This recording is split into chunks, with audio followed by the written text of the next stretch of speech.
Yes, welcome back to the self-development show. It's gonna make you feel so good you didn't even know. Yes, indeed, still working on that catchy phrase, but we're pushing it just like you should be doing. Gotta push it high, push it high, push it high, to the sky, to the sky, to the sky. Yes, indeed, but we're here, episode 2. We're making it good here as well. This time we're gonna talk about determination, perseverance, consistency, because that is the key with everything. We're gonna share 2 experiences, mine and the one of my man Paulius, aka Ed Paulius.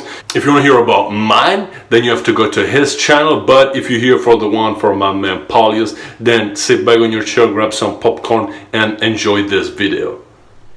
All right, thanks, G. Number 2 already. We're gonna get deeper and deeper every time. Since we're talking about such a huge subject, I made a note card to provide you like a more digestive perspective of mine, because I could go on subjects like this forever. So 3 things: mindset, discipline, routine. And G asked me, how do I control everyday diabetes?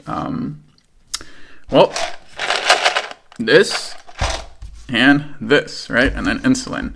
Those are all outer perspectives. Everybody knows how everybody controls diabetes. It's putting insulin when you eat something, right, to target high blood sugars. Now, the inner self, I think, is the more important, because we have all these tools in the external reality. That's pretty easy, right? The internal, which is like the hardest thing for every diabetic, if you ask them, it's the burnout.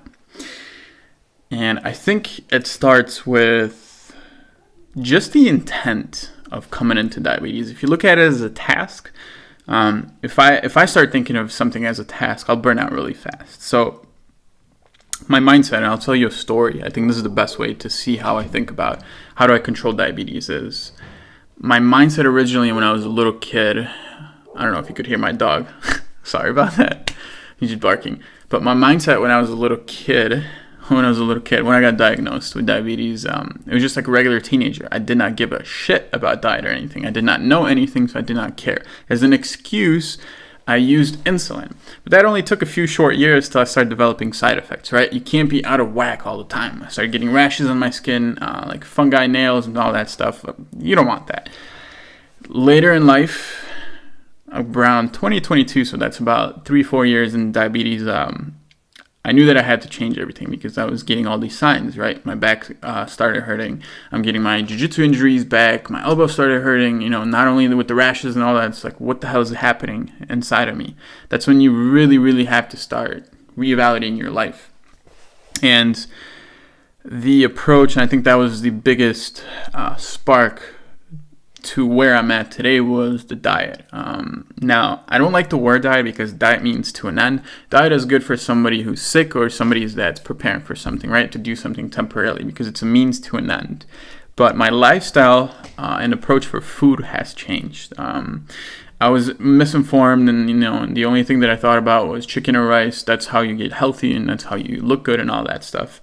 But not before I started looking at professional chefs, how they cook. I started noticing that there's elements involved, and I took this full responsibility for myself, because being in a culture where food is just like a social norm, right? If you look at like Asia, you walk around in the streets, there's street food everywhere. It's normal.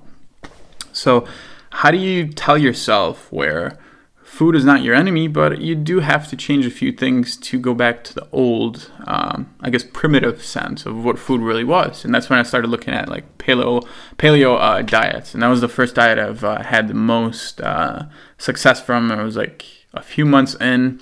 I had to compete for jiu-jitsu, and I cut down weight really well, and I also felt really, really, really strong. So how did I start controlling my diabetes? I think that event started in the kitchen. The thing that like really, really changed everything was me like putting the chef hat on. I started not just cooking food. I started noticing the sound of the food, the way it tasted, what kind of smell it like gave, or what kind of scent it evaporated in. That didn't even make sense. But I started really focusing my mindset as being a chef, because chef knows everything. The way everything's sliced, the way everything cooked, what kind of intent you put yourself in, right? You don't want to come into a kitchen where you're mad and you're just cooking. The food's not going to taste, right? It's really true. Like, cook with love. So the biggest control to this day the biggest factor in the control to this day for diabetes is keeping it playful, being a chef in the kitchen, right? It's having fun, being curious. If I was just looking at a vague, matrix type of way, then I would have been burnt out or probably been in a hospital or developed different side effects. So think of it this way. Everything that you do or you encounter or you set your goals to, our brain rationalizes like so much. Like every time you do try it a little bit harder, your brain is going to rationalize against it to make yourself easier to quit. And obviously there's a lot of psychological layers involved, which we're not going to get into it, like cognitive biases, that actually had a huge impact on me, because cognitive bias for something that you don't know, it's very easy. It just comes out because you don't know something, you're more likely to just dismiss it, right? Oh, it didn't work. Nope, it didn't work, because your layer of knowledge is just like right here at the top, right? It's not fulfilling the whole pyramid. So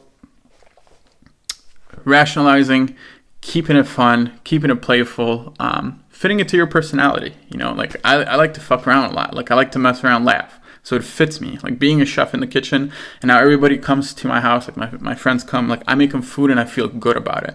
Like 5 years back, if you told me that, I'd been like, "You're fucking crazy for even like considering that." Now I'm completely like evolved into like food.